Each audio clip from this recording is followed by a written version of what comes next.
오늘 설교 제목도 내 주여 뜻대로입니다. 이 주보가 오탄한 게 아니고요. 오늘 찬양을 보니까 이 제목 보니까 오늘 설교 말씀에 이 찬양의 제목이 딱이구나 해서 똑같이 썼습니다. 내 주여 뜻대로. 다윗이 27장 내용을 보시면 다윗이 블레셋으로 망명을 신청했습니다. 그 이유는 1절에 기록되어 있는 것처럼 1절 한번 보시죠. 여기서 살다간 사울 왕의 손에 붙잡힐 것이다 라고 생각했기 때문입니다.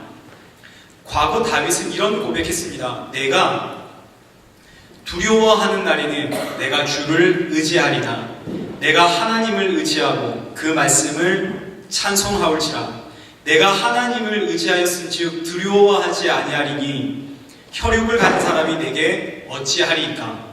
이 시는 시편 56편에 기록된 시입니다. 과거 다윗이 블레셋으로 도망갔을 때, 사울 왕을 피해서 블레셋으로 도망갔을 때 블레셋 왕 아기스가 다윗을 죽이려고 하자 그 아기스 왕 앞에서 미친 채 하면서 생명을 구걸한 이후에 다윗이 쓴 시입니다. 아, 내가 피할 곳은 하나님의 품밖에 없구나.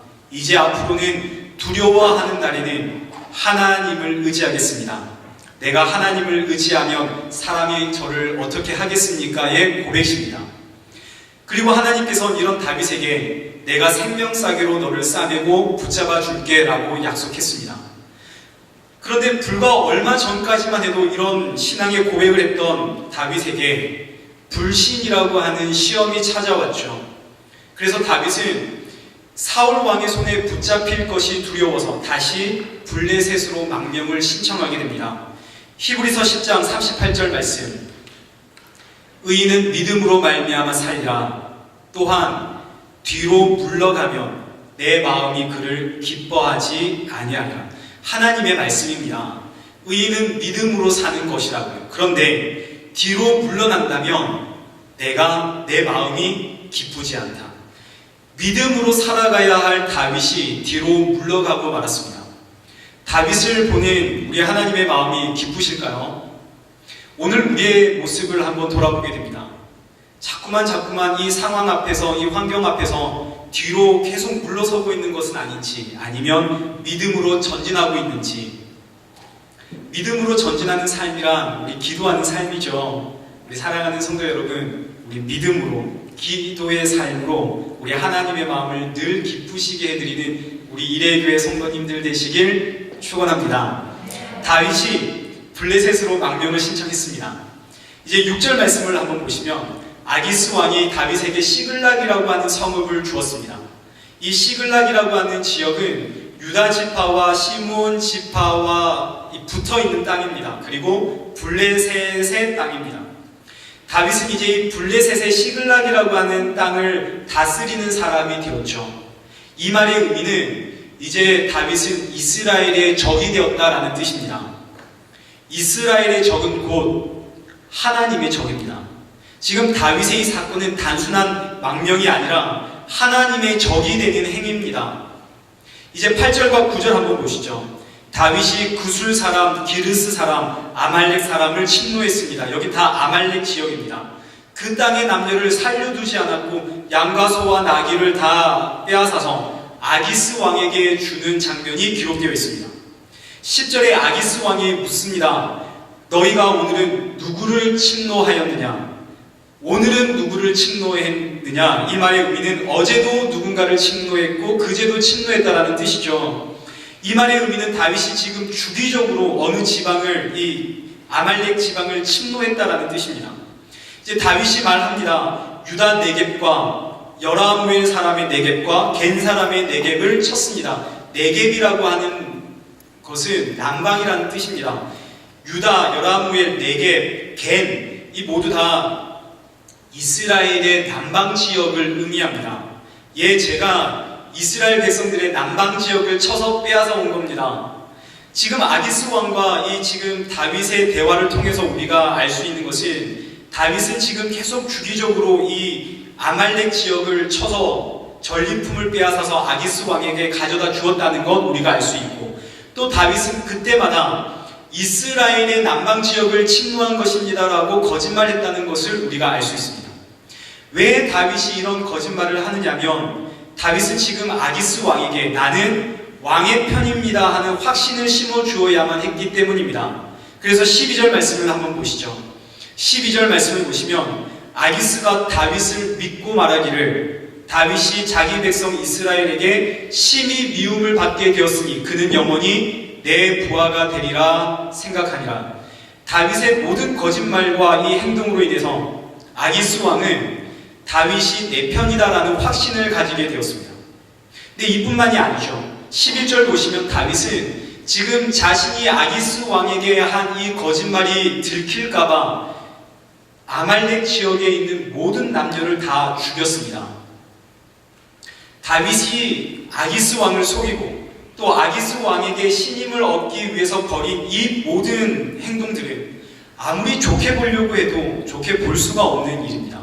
이 모습들 하나님께서 기뻐하지 않습니다. 시편 119편 29절에 거짓 행위를 내게서 떠나게 하소서. 시편 기자의 이 고백이 시편 곳곳마다 등장을 합니다. 거짓 행위를 내게 떠나소서. 오늘 우리가 읽었던 교동문 시편 5편에도 있었죠. 거짓말하지 않도록 하소서. 시편 51편 10절에서는 이제 다윗이 이런 고백을 하죠. 하나님이여 내 속에 정한 마음을 창조하시고 내 안에 정직한 영을 새롭게 하소서. 나를 주 앞에서 쫓아내지 마시고 주의 성령을 내게서 거두지 마소서. 거짓 행위, 이건 하나님께서 기뻐하지 않습니다. 거짓 행위는 하나님 앞에서 쫓겨남을 당하는 행위입니다. 거짓 행위는 하나님의 영이 떠나는 행위입니다. 그래서 다윗이 고백을 하죠. 정한 영을 창조하시고 내 안에 거룩한 영 새롭게 하소서. 그런데 우리의 본성은 이 하나님의 진리보다는 사실 거짓을 더 좋아합니다. 그래서 시편 기자들이 계속 한결같이 고백을 하는 거죠. 거짓 행위를 내게서 떠나게 하시옵소서. 정한 마음을 창조하시고 정직한 영을 새롭게 하소서. 호세아 11장 12절 말씀에 하나님께서 이스라엘 백성들을 어떻게 평가하는지를 우리 한번 보겠습니다. 에브라임은 거짓으로, 이스라엘 족속은 속임수로 나를 에워쌌고 유다는 하나님 곧 신실하시고 거룩하신 자에게 대하여 정함이 없도다. 하나님께서 이스라엘 백성들을 향해 그리고 오늘을 살아가는 교회와 성도들을 향해 외치시는 말씀입니다. 너희들은 거짓과 속임수로 나를 에워싸서 나를 대할 때 정직함이 없구나. 하나님께서의 평가입니다. 거짓의 한 형태는 허풍 또는 과장 이런 거 있죠. 제가 얼마나 과장이 심한 사람인지 여러분 아시면 깜짝 놀라실 겁니다. 제가 늘 기도합니다. 하나님 과장하지 않도록, 시험에 들지 않도록 지켜주소서. 부풀리지 않도록. 거짓의 또 다른 형태는 지키지 못할 약속을 하는 것, 이것도 거짓이죠. 세상의 것들에 내 마음이 빼앗겨 있는데 세상의 것들에 내 마음을 두고 있으면서도 불구하고 내 모습을 거룩한 척, 경건한 모습으로 가장하는 것도 거짓입니다. 거짓의 모습은 굉장히 다양하죠. 이 다양한 모습이 우리 안에 늘 있습니다. 그래서 우리 늘 기도해야 됩니다. 하나님 저를 시험에 들게 하지 마옵시고 다만 악에서 구하옵소서. 그런데 놀랍게도 오늘 이 성경 27장 말씀을 보시면 다윗의 이토록 많은 죄악이 있음에도 불구하고 하나님은 다윗의 행위에 대해서 너 잘했다 못했다 이거 옳다 그르다 하나님께서 말씀하고 있지 않습니다.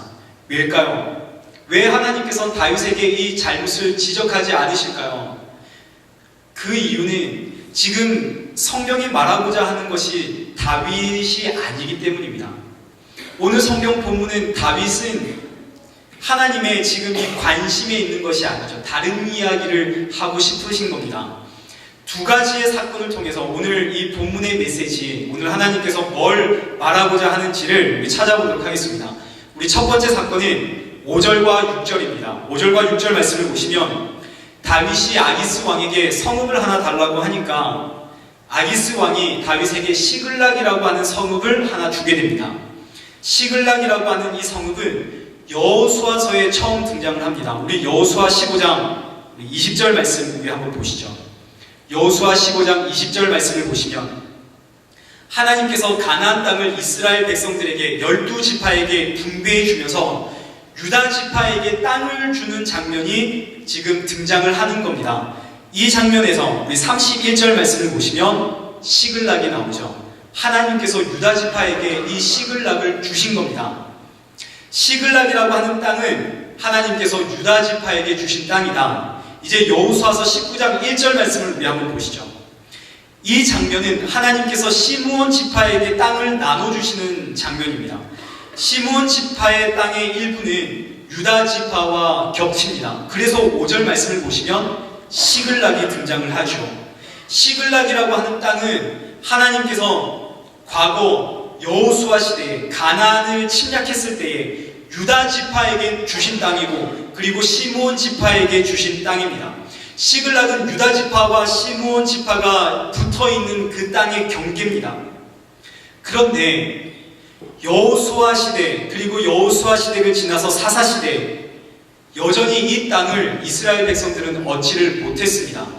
시글락은 하나님께서 주신 땅입니다. 이거 약속의 땅입니다. 믿음으로 쟁취하면 되는 땅입니다. 그런데 유다 지파는 이 땅을 차지하려고 하지 않았습니다. 시므온 지파도 이 땅을 차지하려고 하지 않았습니다. 무려 수백 년 동안. 그래서 이 땅은 여전히 블레셋의 소유로 있었습니다. 그런데 이번에 블레셋 왕이 이 땅을 다윗에게 주었습니다. 그리고 우리 성경을 다시 한번 보시죠. 27장 6절. 아기스가 그날에 시글락을 그에게 주었으므로 시글락이 오늘까지 유다 왕에게 속하니라. 시글락 이 땅이 이날 이후로 유다의 땅이 되어버렸습니다. 여러분, 놀랍게도 하나님의 이 약속이 성취되었습니다. 다윗의 망명을 통해서 하나님의 약속이 이루어졌군요. 정리해 보겠습니다. 다윗은 하나님을 불신하고 블레셋 땅으로 갔습니다. 유다 지파는 시글락을 차지해야 했지만 그러나 이 땅을 차지하려고 하지 않았습니다. 그런데 놀랍게도 하나님의 약속은 성취되었습니다. 지금 아무도 하나님 편에서 움직이는 사람은 아무도 없죠. 단 한 사람도 지금 하나님 편에서 하나님을 위해 일하는 사람은 아무도 없습니다. 그런데 놀랍게도 하나님의 약속은 성취되어지고 있습니다. 이제 두 번째 사건을 우리 한번 보도록 하겠습니다. 우리 8절과 9절입니다. 다윗이 구술 사람과 기르스 사람과 아말렉 사람을 침노했습니다. 여긴 다 아말렉 지역입니다. 보니까 다윗은 이 지역의 사람들을, 아말렉 사람들을 정기적으로 침노했습니다. 왜 그랬을까요? 성경을 보니까 다윗이 아기스 왕의 신임을 얻기 위해서 아말렉 지역을 끊임없이 쳤습니다. 이 아말렉은 블레셋과 동료 국가입니다. 같은 원래 가나안 민족이죠. 이스라엘 백성들을 쳤습니다라고 속여서 다윗이 아기스 왕의 신임을 샀습니다. 그리고 이 사실이 들킬까봐 다윗은 그 지역의 모든 남녀를 다 죽였습니다. 그런데 여러분, 이제 우리 성경을 한번 보시죠. 출애굽기 17장 14절의 말씀입니다. 이 말씀은 출애굽한 이스라엘 백성들이 아말렉과 전쟁을 하는 장면입니다. 이때 하나님께서 이런 말씀을 하십니다. 내가 아말렉을 없이하여 천하에서 기억도 못하게 하리라. 하나님께서 아말렉을 없애버리겠다 말씀하셨습니다. 왜 하나님께서 이런 말씀을 하셨을까요? 그 이유는 아말렉 족속들은 이스라엘 백성들이 애굽에서 출애굽해 나왔을 때에 그 백성들의 그 뒤를 상습적으로 습격했던 민족이기 때문입니다. 우리 신명기 25장 17절 말씀을 한번 보도록 하겠습니다. 신명기 25장 17절 말씀을 보시면 너희는 애굽에서 나오는 길에 아말렉이 너에게 행한 일을 기억해라. 그들이 너를 길에서 만나 너희가 피곤할 때에 내 뒤에 다들을 쳤고 하나님을 두려워하지 아니하였느니라. 그러므로 너는 천하에서 아말렉에 대한 기억을 지워버려라. 아말렉은 아주 질이 나쁜 민족이었습니다. 출애굽한 이스라엘 백성들의 그 꼬리에 달라붙어서 피곤하고 지친, 그렇게 떨어진 나고한 사람들을 보호한 것이 아니라 그들을 약탈했던 민족입니다. 여기서 우리 하나님의 성품 발견할 수 있죠. 우리 하나님은 공의의 하나님이시죠. 하나님은 힘으로 약자를 보호하기를 원하시지 그 힘으로 약자를 향해 폭력을 행사하는 것 원하지 않으십니다. 그래서 하나님은 이 이스라엘 백성들에게 이 아말렉을 없애라 명하시죠. 하나님께서 너무 싫어하는 행위였던 겁니다. 이스라엘의 왕이 세워졌습니다. 하나님께서 이 왕에게 주신 첫 번째 명령은 아말렉을 진멸해라 라는 명령이었습니다. 그래서 사무엘상 15장 2절과 3절 말씀을 보시면 하나님께서 이스라엘 왕에게 아말렉이 이스라엘에게 행한 일, 곧 애굽에서 나올 때에 길에서 대적한 일로 내가 그들을 벌하노니 지금 가서 아말렉을 쳐서 남녀와 소와 젖먹는 아기를 죽여라 라고 말씀하셨습니다. 그런데 이스라엘의 초대 왕이었던 사울 왕은 이 일에 실패하고 말았죠. 사울 왕은 아말렉의 왕이었던 아각 왕도 살려두었고 그 백성들도 살려주었습니다. 그런데 이제 다윗을 한번 보시죠. 다윗은 지금 아기스 왕의 신임을 얻기 위해서 아말렉을 공격했습니다. 그리고 자신의 거짓말이 들킬까봐 공격했던 그 지역의 모든 사람을 단 한 사람도 남기지 않고 다 죽였습니다. 다윗의 이 행위는 지금 하나님과 전혀 상관없이 자신의 이익을 위해서, 자신의 거짓을 숨기기 위해서 일을 진행하고 있죠. 그런데 놀랍게도 하나님의 뜻은 성취되어지고 있습니다. 다윗이 블레셋으로 간 것, 이것은 다윗의 불신 때문이지 하나님의 뜻이 아닙니다. 하나님께서 다윗에게 불신이라는 마음 주셔가지고 블레셋으로 가라 하셔서 시글락을 주신 것, 그런 게 아니죠. 오히려 하나님은 다윗에게 유다 땅에서 떠나지 마라 라고 명하셨습니다. 다윗이 아말렉 족속을 친 것, 이건 다윗이 자신을 위해 한 일입니다. 하나님은 명령하지 않았습니다. 다윗이 블레셋으로 갔고 다윗이 아말렉 족속을 진멸했고 이 모든 것은 하나님의 뜻이 이루어진 것이 아니라 다 다윗이 결정한 겁니다. 그래서 다윗은 자신이 행한 모든 일에 대한 책임을 져야 됩니다. 하나님은 공의의 하나님이시죠. 다윗의 모든 잘못 그냥 덮어두지 않으십니다. 그런데 오늘 본문의 말씀은 다윗의 지금 이 모든 행위가 하나님의 뜻 안에서 이루어졌습니다라는 말씀이 아닙니다. 지금 이 본문의 말씀은 다윗의 행위에 전혀 상관없이 하나님의 뜻은 이루어진다 하는 것이 오늘 본문의 말씀입니다. 사람의 행위에 옳고 그름에 전혀 상관없이, 성도의 순종이냐 불순종이냐 거기에 전혀 상관없이, 성도의 간절한 기도 거기에 전혀 상관없이 하나님의 계획은 진행되어지고 하나님의 뜻은 성취된다 하는 것이 오늘 본문의 메시지입니다. 우리 한번 생각해 보겠습니다. 사람의 행위에 따라, 사람의 기도에 따라 하나님의 뜻이 바뀌면 이 하나님을 우리가 어떻게 신뢰할 수 있을까요? 성도의 순종이냐 불순종이냐 여기에 따라서 하나님의 뜻이 계속 달라지고 하나님의 계획이 계속 바뀐다면 우리 어떻게 이 하나님을 신실하신 하나님, 변함없으신 하나님이라 고백할 수 있을까요? 하나님의 뜻은 사람의 행위와 전혀 상관없습니다. 전혀 상관없이 하나님의 뜻과 계획은 진행되고 성취됩니다. 그러면 오늘 우리는 어떻게 살아야 할까요? 나의 행위와 전혀 상관없이 하나님의 뜻이 진행되어지고 하나님의 일이 진행되어지고 성취된다면 그럼 우리는 이 하루를 어떻게 살아야 할까요? 우리 예수님의 기도를 한번 보겠습니다. 누가복음 22장 39절에서 46절의 말씀입니다.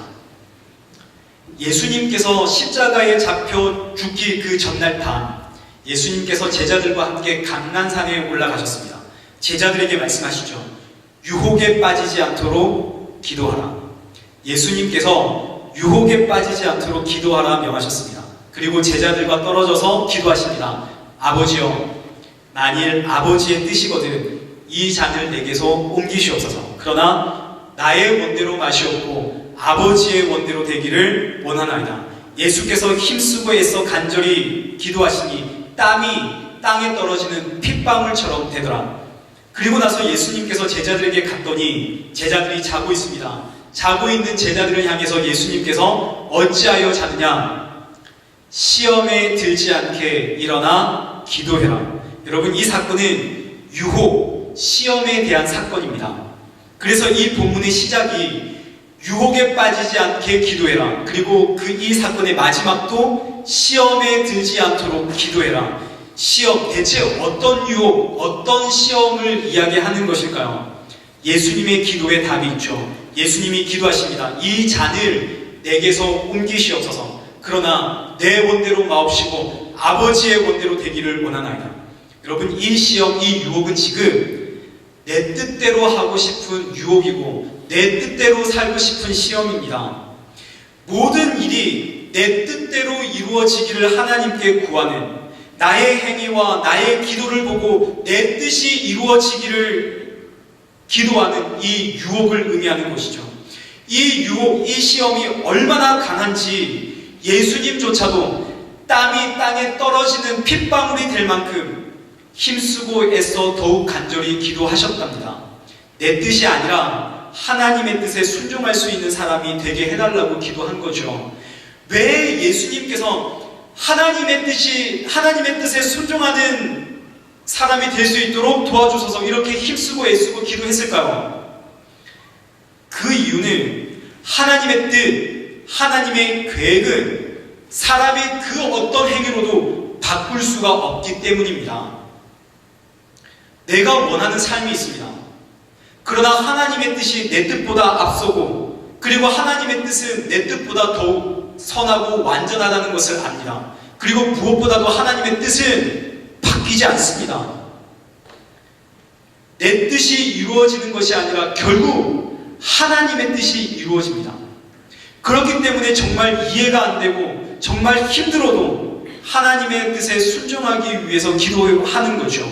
그런데 이 순종하는 것이 얼마나 힘들고 어려운지 예수님조차도 땀이 핏방울이 될 만큼 힘쓰고 애쓰며 간절히 기도했다더라, 이겁니다. 이 잔을 내게서 좀 옮겨주십시오. 그러나 내 원대로 마시고 아버지의 원대로 되기를 원하나이다. 내 뜻대로 살고 싶은 이 유혹 시험, 이거 이기기 위해선 땀이 핏방울이 될 만큼 기도해야 된다더라. 굉장히 부담스러우시죠?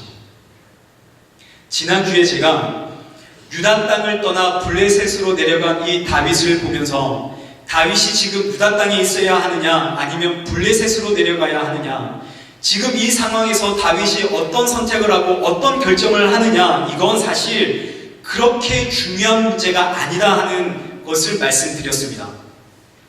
이제 그 이유를 말씀드리겠습니다. 그 이유는 다윗의 결정, 다윗의 선택, 다윗의 판단, 이것과 전혀 상관없이 하나님의 뜻과 계획은 진행되어지고 성취되어지기 때문입니다. 다윗이 그 어떤 선택과 어떤 판단을 하더라도 하나님의 뜻은 이루어집니다. 오늘 우리의 삶도 마찬가지입니다.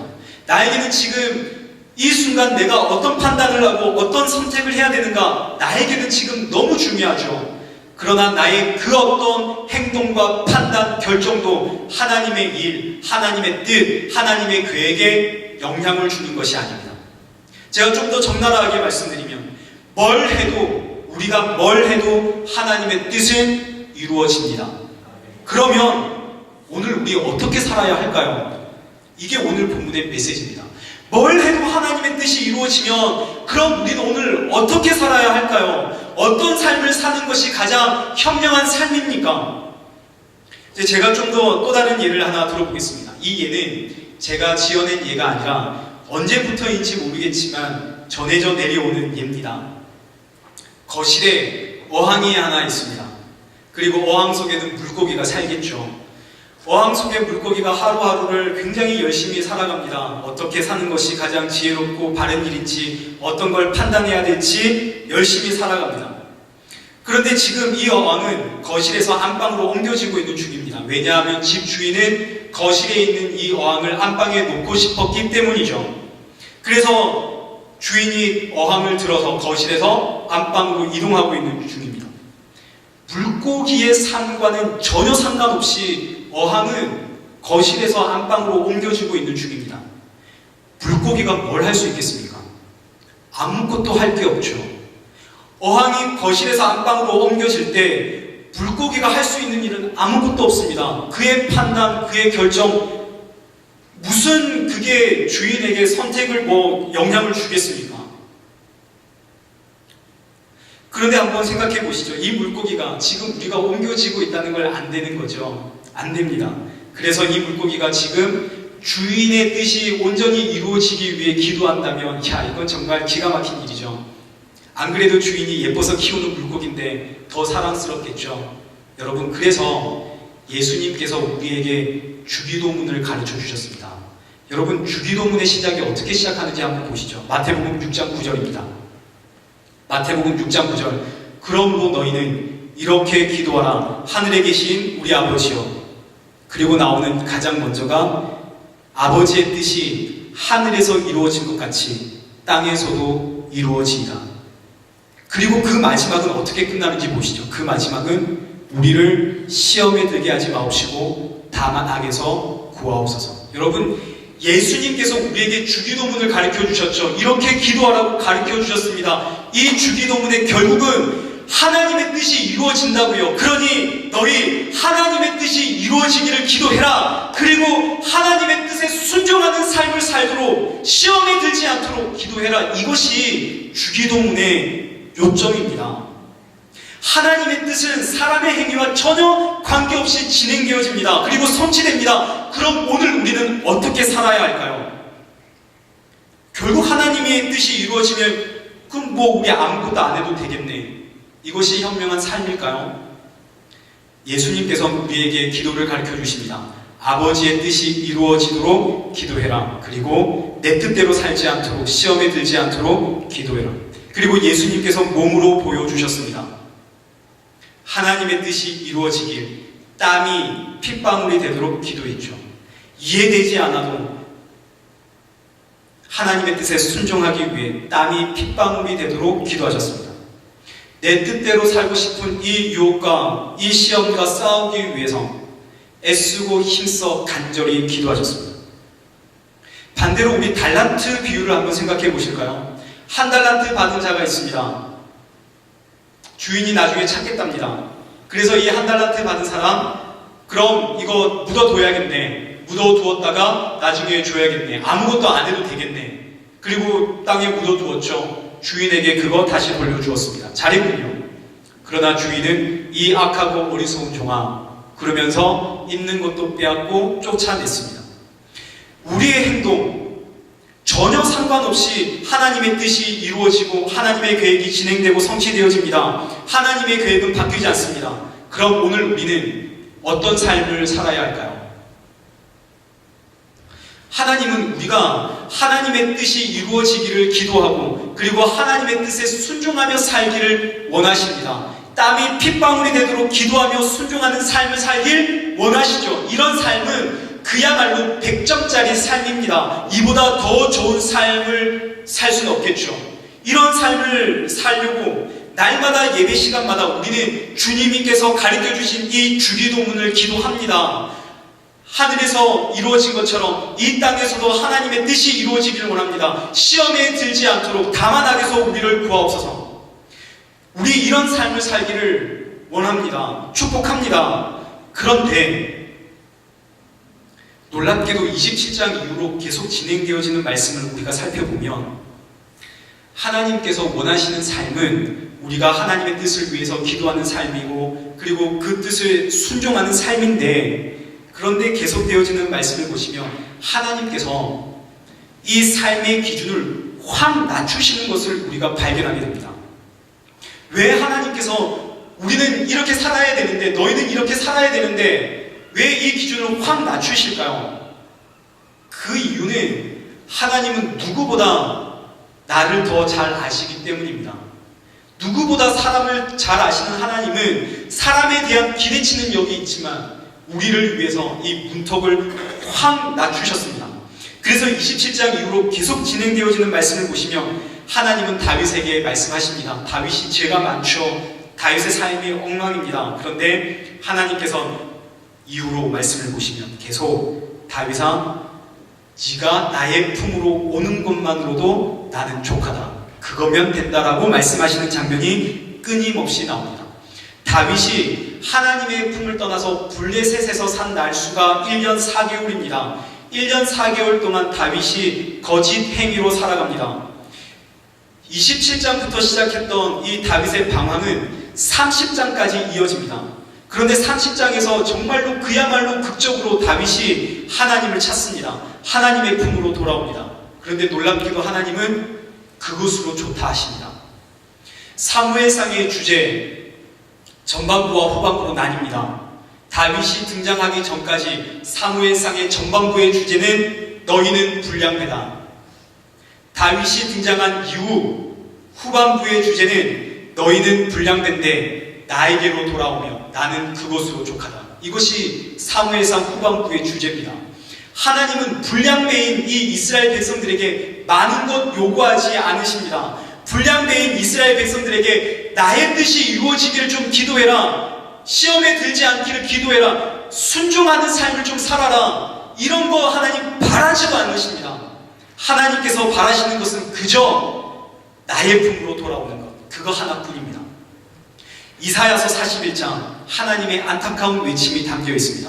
이사야서 41장 말씀 우리 8절부터 한번 보시면 나의 종 너 이스라엘아 내가 택한 야곱아 나의 벗 아브라함의 자손아 내가 땅끝에서부터 너를 붙들며 땅 모퉁이를 부르고 너에게 말하기를 너는 나의 종이다. 내가 너를 택하였고 싫어하여 버린 적이 없다. 두려워하지 마라. 내가 너와 함께하리라. 놀라지 마라. 나는 너의 하나님이다. 내가 너를 굳세게 하겠다. 참으로 너를 도와주겠다. 참으로 나의 의로운 오른손으로 너를 붙들리라. 그런데 그 이후에 14절 하나님께서 버럭 소리를 치십니다. 버러지 같은 너 야곱아 너 이스라엘 사람들아 두려워하지 좀 마라. 나 여호와가 말하노니 내가 너를 도울 것이다. 여러분 하나님께서 이스라엘 백성들에게 말을 하시는 겁니다. 너희는 나의 벗이라고요. 내가 너를 사랑한다고요. 나는 너를 싫어해서 버린 적이 단 한 번도 없다고요. 그러니 두려워하지 말고 나에게로 오라고요. 나에게로 오면 내가 너를 도와주겠다고요. 그런데 그럼에도 불구하고 돌아오지 않는 이 이스라엘 백성들을 향해 하나님께서 외치시는 겁니다. 이 버러지 같은 놈들아 내가 도와준다 하지 않았니? 돌아오라고. 하나님께서 오늘 우리에게 요구하시는 것도 이와 같습니다. 하나님께서 오늘 우리에게 뭔가 대단한 것 요구하시는 건 아닙니다. 오히려 하나님은 우리를 돕기를 원하시죠.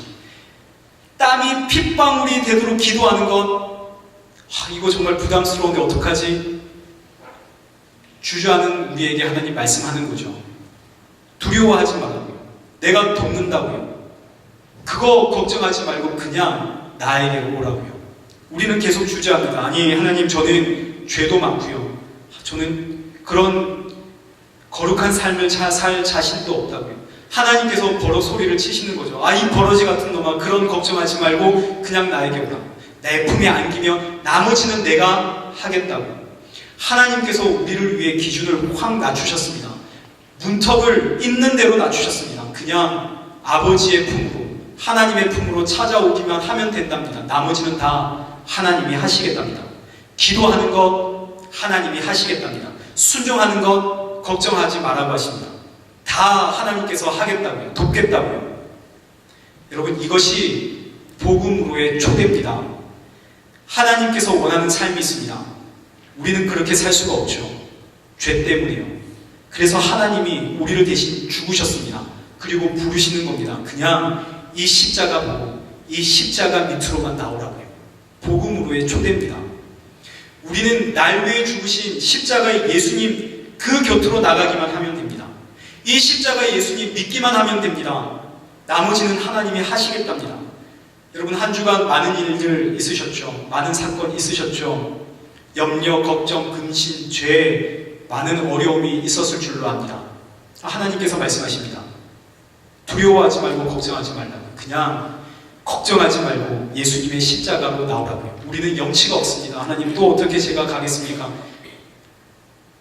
그냥 오라고요. 나머지는 내가 다 하겠다고요. 말씀을 믿겠습니다. 오늘 본문은 사람의 행위와 전혀 상관없이 하나님의 뜻은 이루어진다라는 겁니다. 그럼 오늘 우리는 어떻게 살아야 할까요? 땀이 핏방울이 되도록 기도해야 할까요? 순종해야 할까요? 겸손한 삶을 살아야 할까요? 사랑의 삶을 살아야 할까요? 천만에요. 그렇지 않습니다. 오늘 우리의 삶은 예수님의 십자가로 나아가기만 하면 됩니다. 그걸로 족합니다. 하나님께서 우리에게 원하시는 것 거창한 것 아닙니다.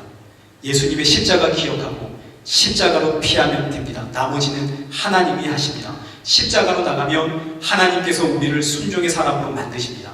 십자가로 나가면 하나님께서 우리를 기도하는 사람으로 만드십니다. 십자가로 나가면 하나님께서 우리를 사랑의 사람으로 만드십니다. 이건 하나님의 약속입니다. 우리는 그냥 십자가로 나가면 됩니다. 이 한 주 우리의 모든 걱정, 염려, 근심, 죄, 우리 날마다 예수님의 십자가에 내려놓는 그런 한 주가 되시길 축원합니다.